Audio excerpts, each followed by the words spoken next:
고요는 말한다. 9장 죽음과 영원. 인간에 의해 길들거나 방해받지 않은 숲을 거닐며 산책할 때면 주위에 넘쳐나는 생명뿐만 아니라 걸음마다 쓰러진 나무들과 썩어가는 통나무들, 부패하는 낙엽들과 분해되어가는 물질과도 마주칩니다. 어디를 보더라도 생명뿐만 아니라 죽음도 발견하지요. 하지만 세밀하게 살펴보면 분해되고 있는 나무 몸통과 썩고 있는 낙엽들이 새 생명의 탄생을 가져올 뿐만 아니라 그 자신이 생명으로 가득 차 있음을 발견합니다. 미생물이 작업 중이니까요. 분자들이 자신을 재정렬하고 있습니다. 죽음은 어느 곳에서도 찾아볼 수 없습니다. 오직 생명 형태의 변형만 있을 뿐이지요. 이것에서 무엇을 배울 수 있을까요? 죽음은 생명의 반대가 아닙니다. 생명에는 반대가 없습니다. 죽음의 반대는 탄생입니다. 생명은 영원합니다. 고금의 현자들과 시인들은 인간 존재의 꿈과 같은 특성을 알아차렸습니다. 겉으로 보기에는 견고하고 실제로 있는 것처럼 보이지만 너무나 덧없어서 어떤 순간에도 소멸할 수 있지요. 죽음을 맞이하는 시간이 되면 삶이라는 이야기는 막을 내리려 하는 꿈 같아 보입니다. 그렇지만 꿈속이라 할지라도 실제로 있는 어떤 본질이 있어야만 합니다. 의식이 있어야만 하며 그 속에서 꿈이 일어나는 것이 틀림없습니다. 그렇지 않다면 꿈은 있을 수 없을 테니까요. 몸이 의식을 만들어낼까요? 아니면 몸이라는 꿈을, 사람이라는 꿈을 의식이 만들어낼까요? 죽음을 경험한 사람 대부분이 왜 더는 죽음의 공포를 느끼지 않는 것일까요? 이것에 관해 곰곰이 생각해 보시기 바랍니다. 물론 죽음이 올 것을 알고 있지만 처음으로 직접 만날 때까지 죽음은 단지 머릿속 개념으로 남아있을 뿐입니다. 중병을 앓거나 당신이나 다른 가까운 사람에게 사건이 일어나거나 사랑하던 사람의 사망을 통해 당신이 죽어야 할 운명이라는 것을 알아차리면서 죽음은 삶으로 들어오지요. 대부분 사람은 두려움에 휩싸여 등을 돌리지만 만약 겁먹지 않고 몸은 덧없으며 어떤 순간에도 소멸할 수 있다는 사실을 직시한다면 나라는 당신의 육체적, 심리적 형태에서 어느 정도의 비동일화가 조금이라도 일어납니다. 모든 생명 형태의 비영구적 본성을 알아보고 받아들이면 특이한 평화감이 오지요. 죽음을 마주하는 것을 통해 의식은 일정 정도 형태, 동일화에서 벗어납니다. 이것이 바로 일부 불교 수행자들이 정기적으로 영안실에 가서 시체들 사이에서 좌선하는 이유입니다. 서양에는 여전히 죽음에 대한 부정이 널리 퍼져 있습니다. 심지어 연로한 사람들도 죽음에 관하여 말하거나 생각하려 하지 않으며 시신은 어디엔가 감추어 놓습니다. 죽음을 부정하는 문화는 필연적으로 얄팍하고 피상적이 될 수밖에 없으며 삶은 그 깊이를 잃어버립니다. 죽음을 부정하면 이름과 형태 너머에 진정한 우리를 알 가능성, 즉 초월 차원을 알 가능성이 우리 삶에서 사라지지요. 죽음이 바로 그 차원으로 들어가는 통로이니까요. 모든 끝은 작은 죽음이므로 사람들은 그것에 대해 불편해하는 경향이 있습니다. 그래서 많은 언어에는 잘 가세요에 다시 만나요 라는 의미도 있습니다. 친구들과의 모임, 휴가, 자녀의 분가 등과 같은 한 경험이 끝날 때마다 당신은 작은 죽음으로 죽습니다. 당신의 의식 속에서 경험으로 보였던 한 형태가 소멸하는 순간이지요. 종종 이 순간은 공허감을 뒤에 남기며 대부분 사람은 그것을 느끼거나 마주하는 것을 피하려고 애씁니다. 끝을 받아들이고 그것을 환영하는 것까지 삶에서 배울 수 있다면 처음에는 불편하게 느꼈던 공허감이 대단히 평화로운 내적 광활감으로 바뀌는 것을 발견할지도 모릅니다. 매일같이 이런 방식으로 죽는 것을 배움으로써 당신은 당신 자신을 생명에 활짝 엽니다. 대부분 사람은 그들의 정체성인 자아감을 절대 잃고 싶지 않은 대단히 소중한 뭔가로 느낍니다. 죽음에 대해 그렇게까지 두려워하는 이유이지요. 나가 존재를 멈출 수도 있다는 사실은 상상할 수도 없고 무시무시해 보입니다. 하지만 당신은 이야기가 딸린 당신의 이름과 형태를 소중한 나로 잘못 알고 있습니다. 그 나는 기껏해야 의식의 장에 있는 일시적 형성물에 불과합니다.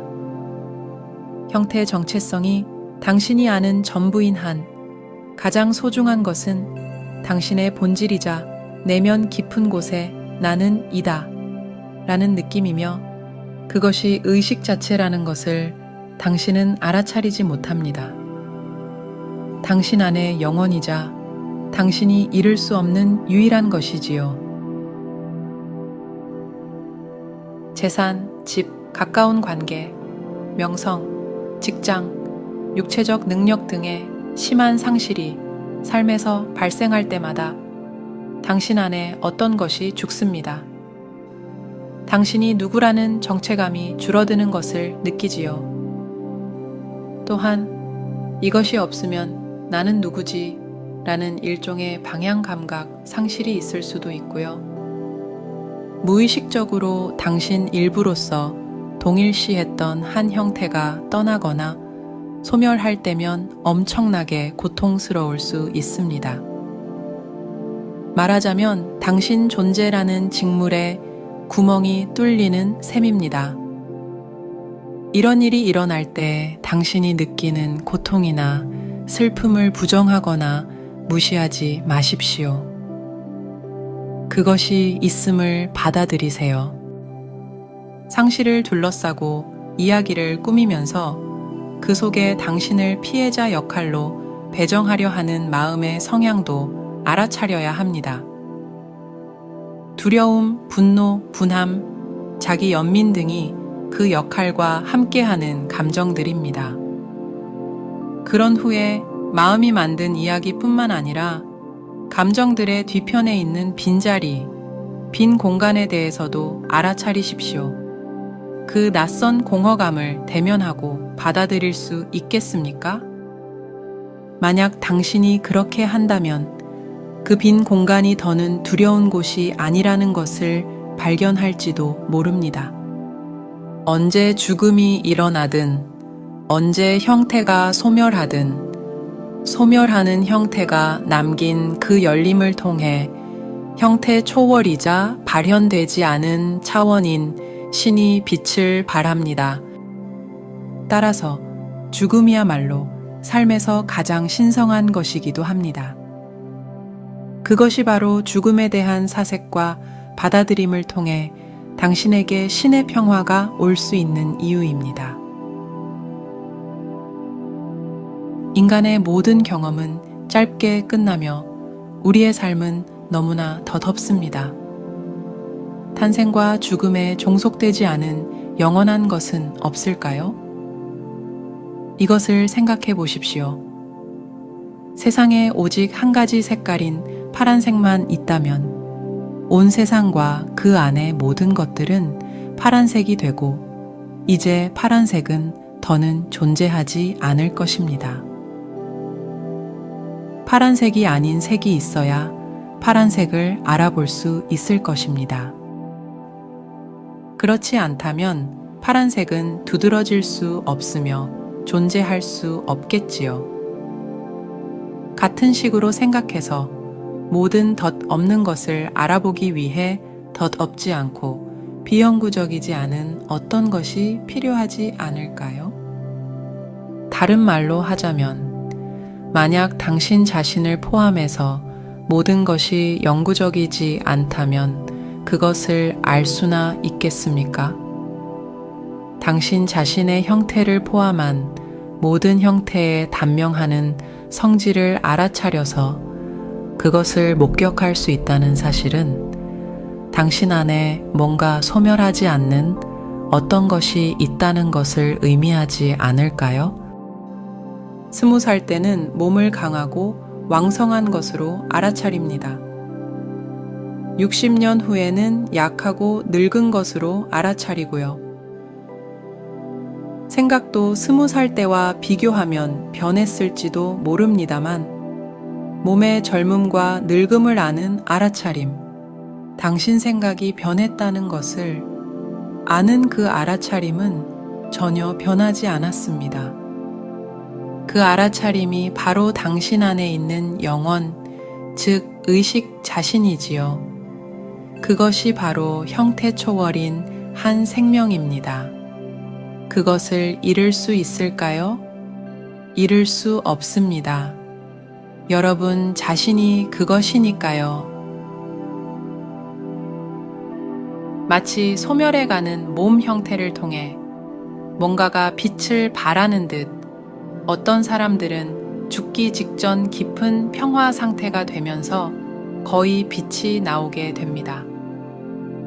매우 아프거나 많이 연로한 사람들이 삶의 마지막 몇 주, 몇 달, 혹은 몇 년 동안 거의 투명한 상태가 되는 일이 때때로 일어납니다.